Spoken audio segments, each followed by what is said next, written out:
Good morning, and welcome to Tuesdays with the Pilgrim. We continue our journey with Hopeful and Christian with Chapter 17, Part 4, Passing Through the River. Christian and Hopeful finally resolved to go into the water. Upon entering, however, Christian began to sink. Crying out to his good friend Hopeful, he said, "The engulfing waters threaten me, the deep surrounds me, the waves of death swirl about me, the torrents of destruction overwhelm me." Then Hopeful said to him, "Cheer up, my brother, I can feel the bottom, and it's firm." Christian responded, "Oh, my friend, the sorrow of deaths have surrounded me. I shall not see the land that flows with milk and honey." At that a great darkness and horror fell upon Christian. It was so intense he could not see a thing ahead of him. Also, to a great degree, he lost his senses, and he was able neither to remember nor to talk rationally about any of the blessings and encouragements that he had met with on the way of his pilgrimage. Every word he spoke engendered a terror of mind and heart, that he should surely be lost in that river, and never obtain entrance at the gate. Here also, as those who stood watching perceived, he was troubled greatly by thoughts of the sins he had committed, both before and since he had become a pilgrim.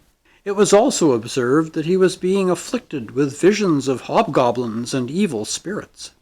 He talked endlessly about them. Hopeful, therefore, had quite a task keeping his brother's head above water. Sometimes he would be completely under the water, and then for a while he would rise up again, half dead.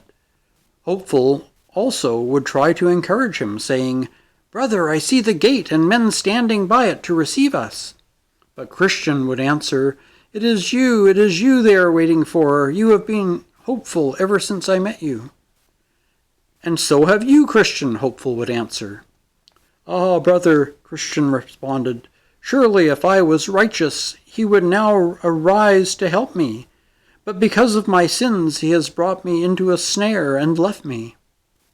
"But my brother," said Hopeful, "you have completely forgotten the text where it is said of the wicked, 'For there is no pangs in their death, but their strength is firm. They are not in trouble as other men, nor are they plagued like other men. These troubles and distresses that you are going through in these waters are no sign that God has forsaken you. They are sent only to test you, to see whether you will remember that you have received his goodness up to this time, and whether you will lean on him in your time of distress." Then I saw in my dream that Christian was thoughtful for a while, and Hopeful, adding another word of exhortation, said, "Be of good cheer, for Jesus Christ is making you whole." Immediately Christian yelled with a loud voice, "Oh, I see him again, and he tells me, 'When you pass through the waters I will be with you, and when you pass through the rivers they will not sweep over you.'" Then they both took courage, and after that the enemy was as still as a stone until they had crossed over. Therefore Christian was able to find ground to stand on, and so it followed that the rest of the river was shallow. Thus they got over. Chapter 17, Part 5, On the Other Side. Now upon the river bank on the other side they saw the two shining ones again, waiting for them. When they came up out of the water, the two greeted them, saying, "We are ministering spirits sent to serve those who will inherit salvation." So they went along together toward the gate.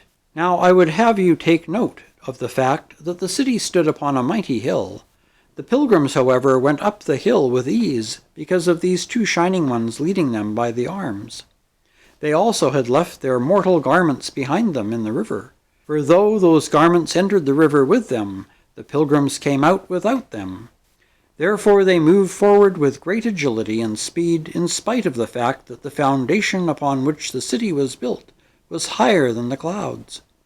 So they went up through the regions of space, happily talking as they went, being much comforted that they had safely gotten over the river, and had such glorious companions to help them.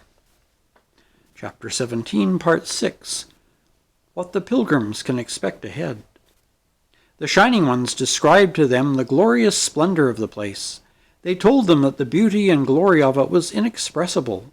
They said, "You are coming to Mount Zion, to the heavenly Jerusalem, the city of the living God, and to thousands and thousands of angels in joyful assembly, and to the spirits of righteous men made perfect. You are now going to the paradise of God, where you will see the tree of life and eat of its never-fading fruit. White robes will be given to you upon your arrival, and every day you will walk and talk with the King, even throughout all the days of eternity. There you will never again see such things as sorrow, sickness, affliction, and death, for the old order of things has passed away. You are now going to join Abraham, Isaac, Jacob, and the prophets, ones who were taken away by God from the evil to come, who are now cradled in the eternal rest and walking in eternal righteousness. Hopeful and Christian then asked, "What will be required of us in this holy place?" "You must receive consolation for all your toil and receive joy for all your sorrow. You must reap what you have sown, the fruit of all your prayers and tears and suffering for the King on the way. In that place you will receive your treasures and wear crowns of gold. You will receive perpetual joy from beholding the Holy One, for there you shall see him as he is. You will also serve him there continually with praise, shouting, and thanksgiving.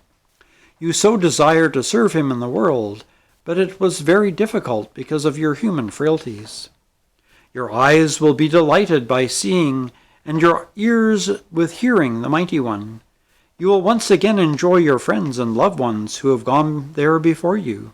And not only that, you will have the joy of receiving everyone who follows after you into that holy place. You will be clothed with glory and majesty. You will be suitably equipped to ride out with the King of Glory. When the trumpet sounds and he comes in the clouds upon the wings of the wind, you will come with him. And when he sits upon his throne of judgment, you will sit beside him. Yes, and when he passes sentence upon the evildoers, whether angels or men, you will also have a voice in that judgment, because they were your enemies as well as his. And when at the sound of the trumpet he again returns to the city, you will also return, and you will be with him forevermore. See how the holy pilgrims ride. Clouds are their chariots, angels their guide. Who for this joy wouldn't all hazards run? What provision there is when this world is done." Next week we'll pick up with chapter 17, part 7, A Glad Procession to the Gate. Until then, take care, stay safe, and God bless.